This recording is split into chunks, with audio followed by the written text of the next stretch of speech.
حالة جميلة وحالة نادرة وحالة كده بتدي الإنسان بهجة وتخلي الواحد يبقى فرحان وعايز يتكلم في الموضوع ده. هنتكلم النهاردة عن سيدة جميلة كده وبنت بلد وجدعة. سيدة بتشتغل في سوق السيدة عيشة. السيدة بتبيع سمك للزينة. سيدة جميلة كده وبيطلق عليها ست ب100 راجل. مين الست ديت اللي ب100 راجل اللي بيتكلموا عنها كلهم أهل السيدة عيشة؟ تعالوا نشوف مين السيدة اللي موجودة بتبيع سمك الزينة في سوق السيدة عيشة. تعالوا معنا.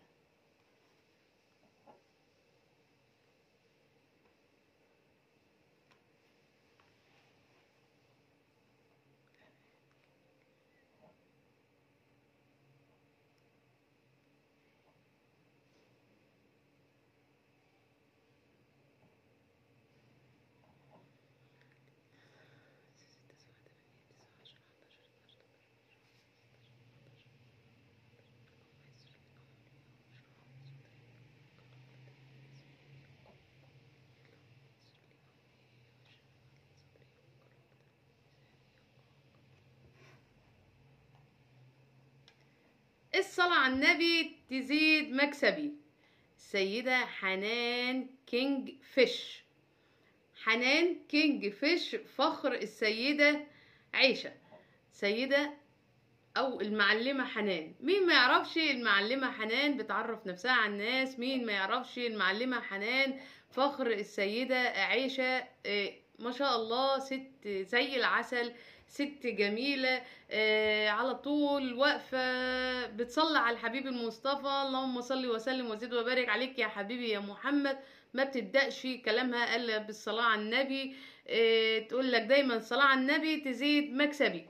بتبيع سمك زينة وكمان بجميع الاسعار. بتقول لك ايه السيده الست حنان كينج فيش، المعلمه حنان المعلمه العسل، بتقول لك الكل ياكل ويرزق، الكل ياكل ويرزق. وما تقدرش كمان الست دي كمان قالت ان هي ما تقدرش تقعد يوم من غير شغل. بتتاجر في السمك الزينه وعندها اسعار السمك الزينه. بتقول لك جميع الأسعار من أول 15 جنيه لغاية 1000 جنيه. السمكة واقفة في السوق ثابتة حالها وواقفة تبيع سمكها. ما تقدرش تقعد يوم من غير ما تطلع تروح السوق بتاعها أو تبيع منتجها اللي هو السمك ده. غير ان هي الست بتقول ان لقمة العيش بالحلال حلوة. يعني بدل ما تقعد وتمد ايديكم للناس وتقولوا لله، لا اطلع واشتغل وهات قرشك وقوت يومك من عرق جبينك. معاها اولاد وما بتخجلش من ان هي تقف هي واولادها او ان هي تبيع العمر كله في المهنة ديت. وكمان السيدة حنان او المعلمة حنان بتقول ان جميع الناس اللي هم بيشتروا منها او العملاء بتوعها كلهم من ناس معروفة وناس علوي وناس كويسة. فلما جم يسألوها قالت انا عندي زبايني من قطر وعندي زبايني من كل حتة وعندي زبايني من فلسطين. ووجهت رسالة جميلة قوي المعلمة حنان لأهل فلسطين وتضامنها مع أهل فلسطين وتضامننا جميعا ودعمنا لأهل فلسطين الحبيبة. تعالوا ما نشوف المعلمة حنان قالت ايه لأهلنا في فلسطين. اتفضلوا.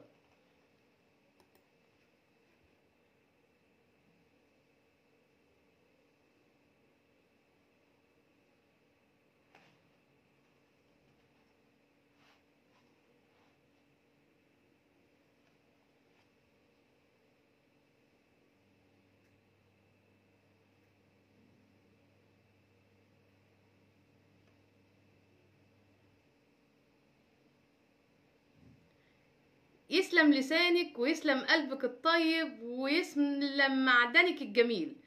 ست جميلة وست حلوة وست طيبة ومكافحة، ومش عارفة اقول عليها ايه ولا ايه. وربنا يا رب يبارك فيها ويديها طولة العمر. وده المعلمة حنان كينج فيش فخر السيدة زينب مثال جيد جدا لكل سيدة مكافحة وما بتخجلش ابدا من عملها، وبتقف في المية في السوق ولا بيهمها اي حاجة، وبتذكر الرسول عليه الصلاة والسلام في كل شغلها وتقول لك ده اللي بيزيد مكسبي.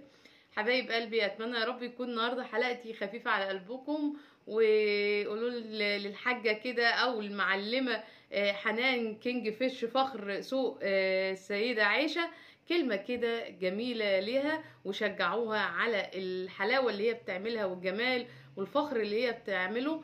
وفي رعاية الله وحفظه، ومع السلامة. في رعاية الله، مع السلامة. كومنت كده جميل كده حلو زيكم، قلنا رأيكم النهاردة في الحلقة. سلام، في رعاية الله.